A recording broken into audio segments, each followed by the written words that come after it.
Zoe, Willie, it's a pleasure to be sitting here with you guys today.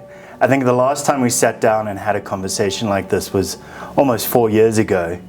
And at times maybe we do ourselves a disservice by not communicating as clearly as we should about what actually makes the heart of Monocle tick. And fundamentally that's our people and our culture. So I'm very excited to have an opportunity again to discuss this with you guys and unpack a little bit about fundamentally what makes Monocle Monocle. So Zoe, I'm going to start with you. And there is a cliche in the industry across professional services where we talk about the people being the product. And I think we even sometimes use this catchphrase. But I think for us it means something a little bit different.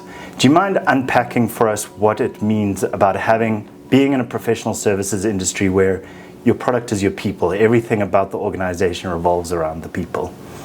Thank you for having us, Steve. And yes, so it is a fact that, our product is our people. We don't have a physical product that we sell. We sell services, which means that our people are our products. Practically what that means is that we do meaningful work that adds value, not just only for people, but also for the clients. So it's not just about the bidding hours, but it's us actively investing in the training and development of our people. We genuinely care about their career journey, about their development, about their success, as well as their well-being. Great, thanks Zoe. And really building on this, we've got a very clear business strategy in what the company is wanting to do, what we're wanting to achieve. But we have to make sure that there's alignment in terms of our people strategy, how we approach our people in the organization, how we build the culture. How do we make sure that these are intertwined to make sure that there's a clear vision of where the company is going and what we're wanting to achieve? Yeah, thanks Steve, and thanks for the chat. I think just first of all, in a very simple terms, a company's business strategy is all about their product, right? So it's to make sure that you've got a product that the market wants. It's to make sure you've got a product that's competitive. And it's to make sure you've got a product that will sustain any sort of market stresses. So to Zoe's point, people is our product. We're a consulting business. So every single person that we employ in this business must align to our business strategy. So it is all about making sure that the person fits our brand. Remember that as a consulting firm, every individual carries our brand. We can't hold everyone's hands as they walk out into client. We work with financial services, so there's a great expectation that brand is carried accordingly. So yes, it's all about making sure that principles you have in the business strategy is embedded in our people strategy when we recruit, when we train, when we set up a culture, and that all those things are aligned. And Willie, I think a lot of that comes down to our strong belief in our purpose and the values of the company. And for us, there's a concerted effort to make sure that they're not just lines on a slide, catchphrases that people might mention at a company meeting, but something that's actually lived by the organization. How do we go about making sure that purpose, that feeling of togetherness and the understanding of matching values with the company and the people, how do we bring that to life as an organization? Yeah, so there's a couple of things here. First of all, it relates to the concept of the brand. So because we have people carrying our brand, moving out to the client, we also expect them to take on responsibility. So we trust our people from a very early stage to take on that responsibility and engage with our clients and obviously grow our brand and grow our business. That obviously requires a common core, a common character, and that is captured in our values.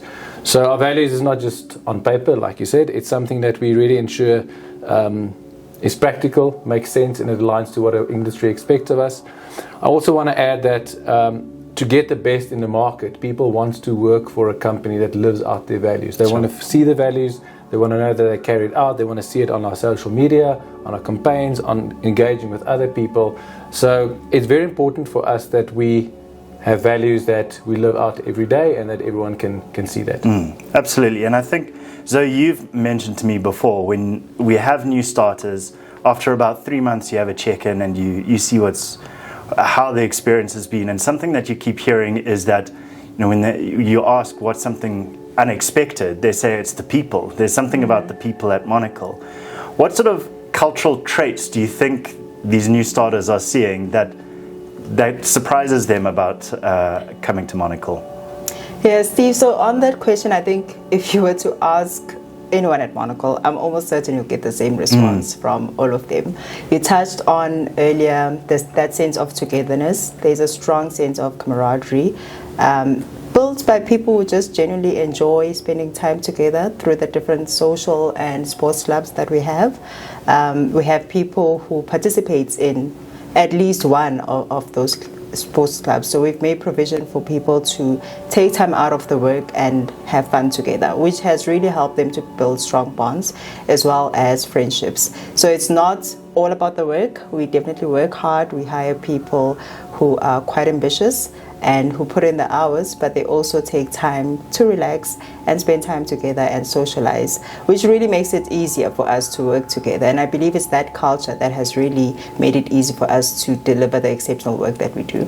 No, absolutely. And that camaraderie is so important. I mean, you look at the Monocle calendar, and I mean, there's a club event every single day of the week just about at the moment. So there's a lot of opportunity to engage, to build that feeling of belonging and togetherness.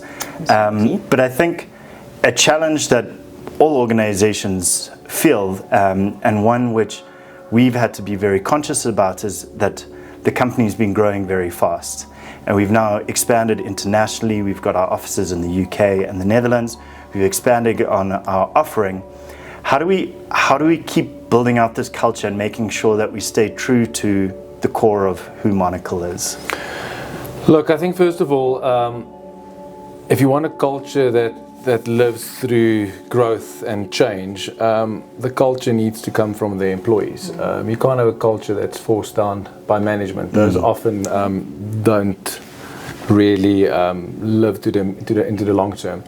So it's really about empowering our people to feel that they belong, they're part of the company core, and for everyone to find their place and be themselves and add value. I mean, to Zoe's point, that's why we have the clubs. The clubs are there for people to engage with one another, to build friendships, and really to be part of a common understanding of what we're trying to do at Monocle.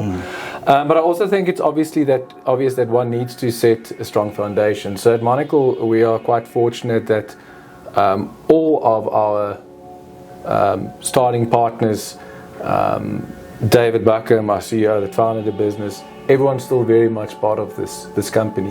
And even more so, everyone has been on the front line. So everyone understands what it feels like to be a consultant, to be in the spotlight, and we build a culture around that.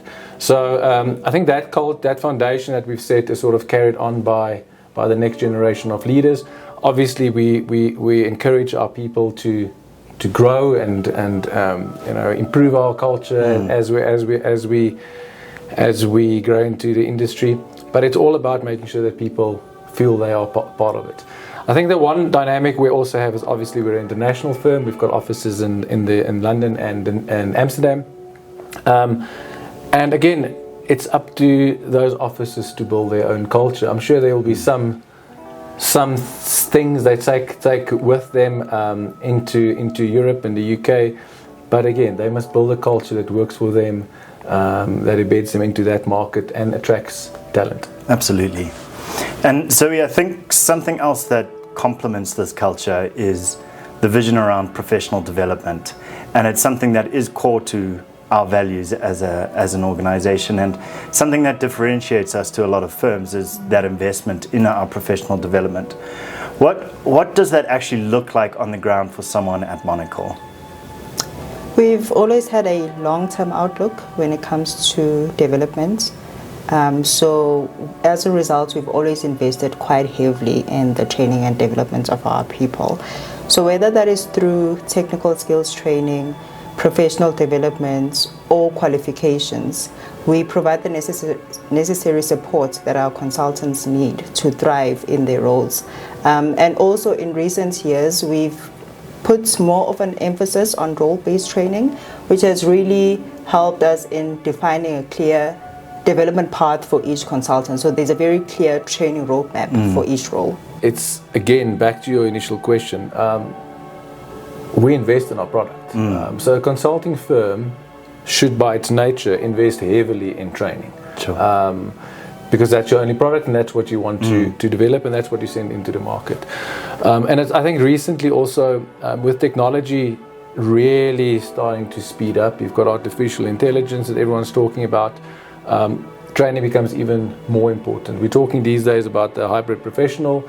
So at Monocle, to be honest, we've always had the hybrid professional. We've never believed in a world where you've got one person with one skill set to solve one specific problem. We've always tried to approach our market to have a one-to-many solution, meaning we've got one person with a range of different skills that can answer to the various problem statements that exist within our clients.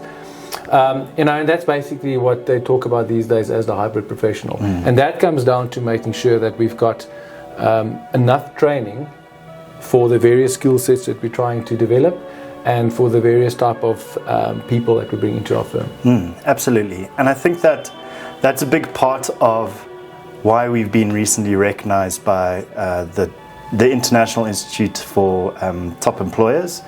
And it's actually our 4th year now being recognized, and it's something that we're very proud about. What does that recognition reflect, do you believe, about our company? And what are the things that going through the journey with Top Employer have kind of stood out for you? Yeah, the journey has been really incredible. Being a owner-led firm, you must be cautious to not end up in a position where you sort of just believe your own